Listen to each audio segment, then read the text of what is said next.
Good morning, Pantsers. It's Tuesday.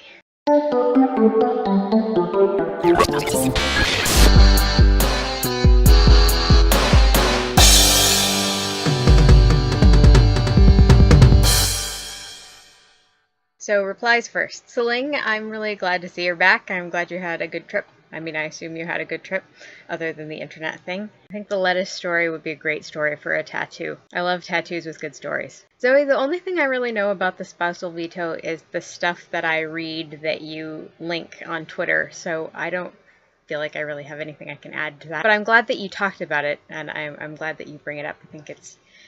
I think it's good, even for those of us who don't live in the UK, to know about it and to talk about it. The Star Trek comic that you talked about sounds really interesting, and I kind of want to read it, even though I don't really watch Star Trek. Phoebe, I'm not really sure how to answer your OTP question. Like, I'm not really much of a shipper, and I mostly ship canon ships. But I think this is a really interesting question, because I get really sort of annoyed with the way that fandoms sometimes, and it's not just fandom, I think it's our culture in general, tries to shoehorn romances in everywhere.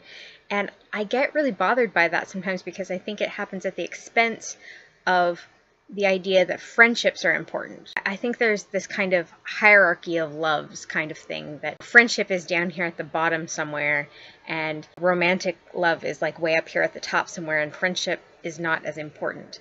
And I just think that that's categorically and empirically untrue. It bothers me the way that friendship is often kind of shoved out of the way in order to make room for romantic ships, which is not even at all the question that you asked. So sorry, I kind of went off on a tangent there. But the other thing that you brought up is Camp NaNoWriMo, which I was going to bring up this week anyway, so I'm glad that you mentioned it. So who's doing Camp NaNoWriMo with us? I think this time I might not write fiction. I mean, that was kind of my plan, because I normally always write fiction, but Camp NaNoWriMo has even fewer rules than regular NaNoWriMo. Like, you can set your own word count. It doesn't have to be a novel. It can be nonfiction. It can be any writing project that you want to work on.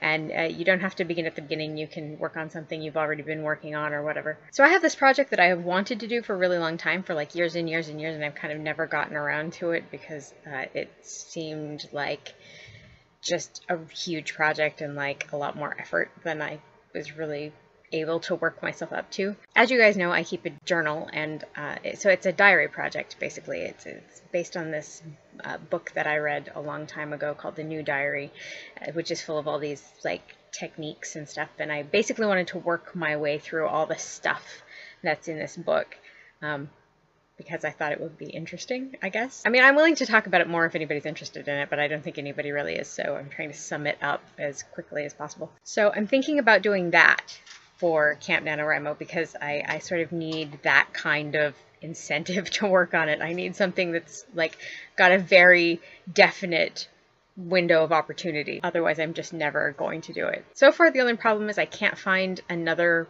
book. Like, I have a copy of The New Diary, and I have this other book that has some additional information in it, and I can't find that second book.